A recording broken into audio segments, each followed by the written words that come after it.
2026 championship is OURS. Lakers fans ecstatic as Rob Pelinka eyes $125 million PF amid Mark Walter takeover. Hours before Jeannie Buss and her siblings agreed to sell the LA Lakers to Mark Walter for a record $10 billion sum on Wednesday, reports emerged about the team's interest in John Collins. According to insider Andy Larson, the Lakers and Jazz discussed a deal around the power forward. Utah is looking to sell, and Collins is among the players available. He's in the final year of his $125 million contract, which he signed in 2021 with the Atlanta Hawks. Collins will make $26.6 million next year.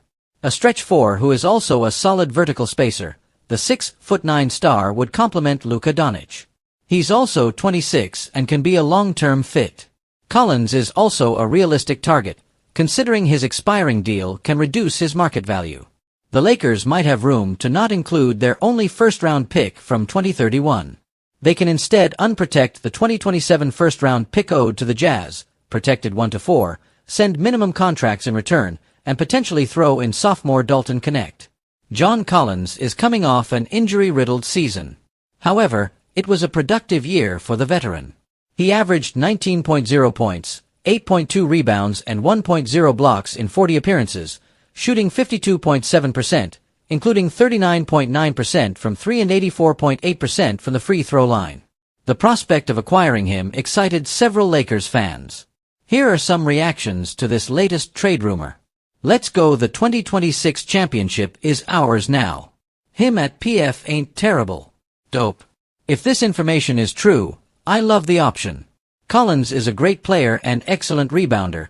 It would be amazing to get him and Kessler. John Collins will be a star with Luka facilitating. Definitely not a center, but he'd flourish alongside Bron and Luka. Realistic Lakers John Collins packages.